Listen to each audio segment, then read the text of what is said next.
Welcome back to Serah's Computer Sessions. Today, in the session, I will be teaching program development and algorithm. I will not be taking these two subjects in detail because we have to start programming in C very soon. So let's move to the video. Okay, let us move on to program development. Before starting program development, I would wish to take you back to your school days where you might have done different kinds of laboratory experiments, including computer science lab experiments. So if we try to recall what we have done there, it will be easy for us to study this program development steps better. So suppose you have to do a physics experiment in your laboratory. How or what things you do before doing the experiments? What will you have at hand before you start your experiment? Obviously, all the hardware tools that you require will be provided to you either by the lab assistants or your teacher. Then you'll have your record book with you, right? And in that record book you might have your procedure written for the experiment. So what are the substance in the procedure? That is what I want to focus today in this session. You will have your experiment number as the heading, and then you'll start writing with aim at first, right? You will actually define the problem there. What is actually what are you actually going to do that day, and that is the aim, right? The problem. Then you'll write the requirements, whatever tools you require, whatever things you require for performing the experiment, you will specify those in the requirement section. And then you will write the procedure. In the procedure you will have step by step, you'll number and you write step by step what should be done in order to get the desired result, right? And then you'll write the result. And when you do the procedure, when you do the experiment, if you get the desired result, you'll go back and check whether all your steps are properly done. And if you don't get the desired result also, you'll go back and identify where you went wrong, and you'll correct, you'll repeat the steps from the point where you got wrong, right? Similarly, okay, when I'm teaching program development, and that too in a very basic terms, you have to keep this in mind. An experiment that has been done in a laboratory, in a physics or chemistry or biology lab. Okay, so we move on to program development. The first step is to define the problem. Whatever you have at hand to solve, that is the problem. Okay, you have to identify what the problem is actually, and that is called as definition, problem definition, or define the problem. Now after you define the problem, after you know what the real problem is, you can design the solution. And the solution or the design of the solution in basic terms is algorithm formation.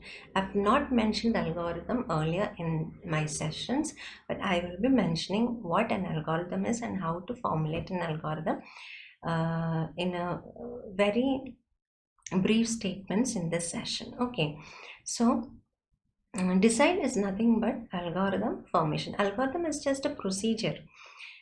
Similar to the procedure you write for a school lab experiment, algorithm is a procedure.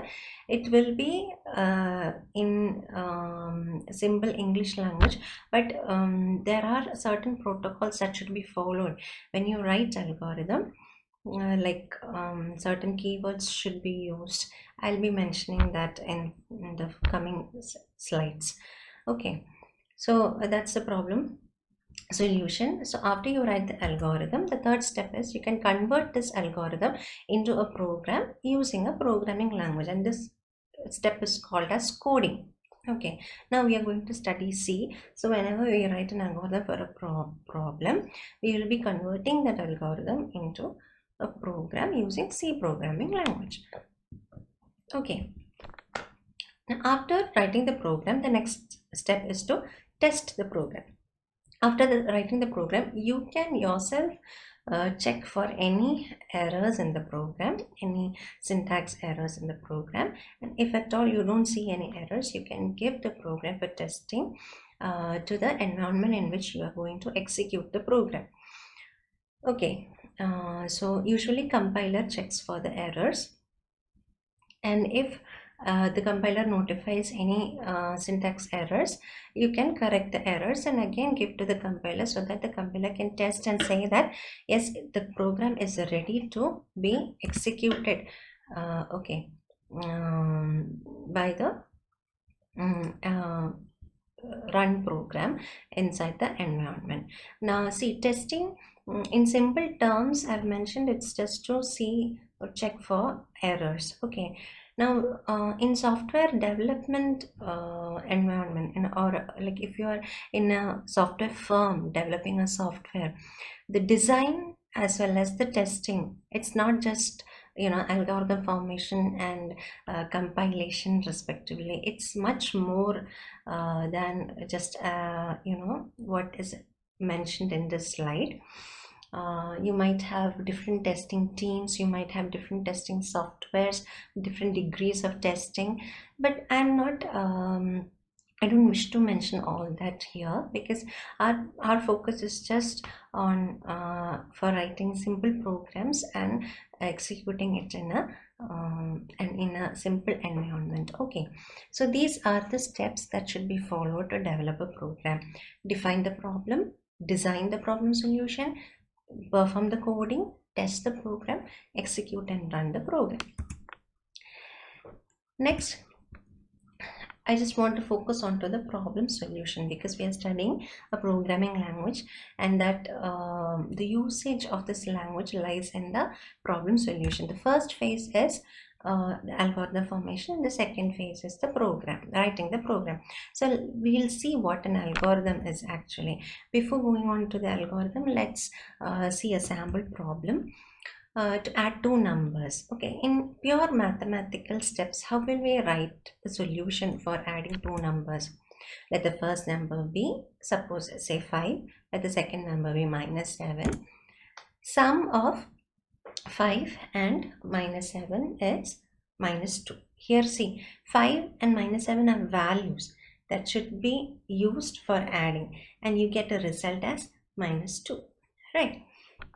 It's not necessary that you should write a solution in such kind of steps. You can write the solution using your own strategies. It's not compulsory that you should follow one single method while writing algorithms for a problem. Okay, now moving on to the algorithm. To define, algorithm is an effective procedure for solving a problem in a finite number of steps. It should have number of steps which should be finite. It is a simple procedure for solving a problem. Okay, when you write a program is algorithm plus the values that are used to find the solution, and those values can be termed as data. I will be teaching what data is in detail in the future sessions. So there are different ways of representing algorithms, and they are step form, pseudocode, flowchart, and Nazi-Snyderman. Now I will be discussing only the step form of algorithm here. Step form of algorithm is to write stepwise using simple English language how to solve a problem. Okay, pseudocode is much more similar or closer to a programming language. We can use codes and we can form an algorithm, and this algorithm will have fewer lines, and it will just express what the program should be. Flowchart and Nazi-Snyderman is just graphical representations of algorithms.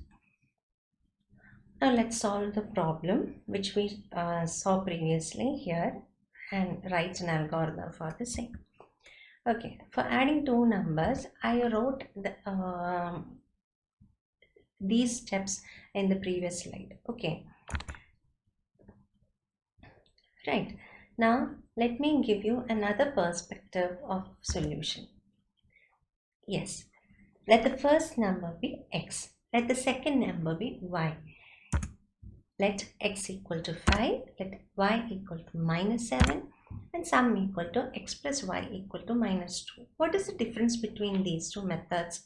In the first method, I'm explicitly mentioning what the values are and just adding up and giving the result.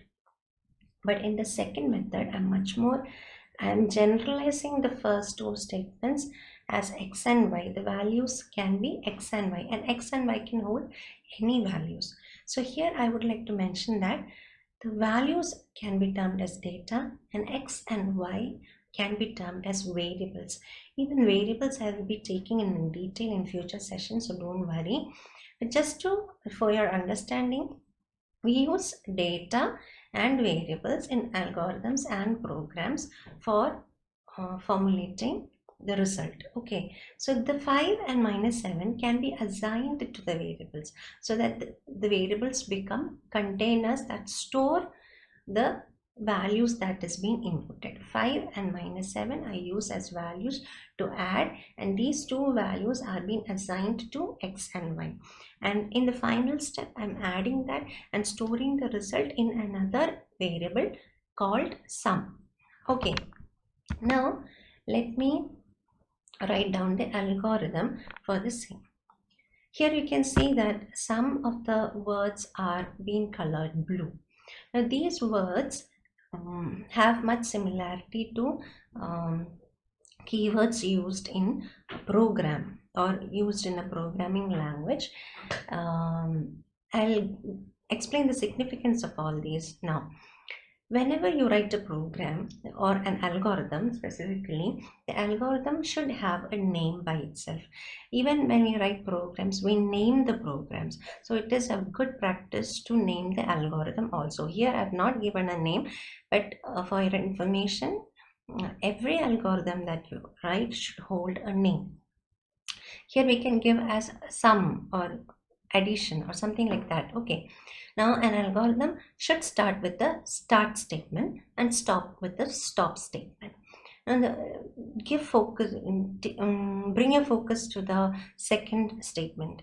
It starts with a word print, and I've written enter two numbers. Why have I written so? For adding two numbers, we need two numbers. We are actually writing the algorithm to develop a program, and this program we are actually planning to give it to a computer so that the computer can add two numbers, right? So for the computer to add two numbers, it actually requires those numbers. It cannot take numbers by its own. We have to, users or a programmer should give two numbers as input, right?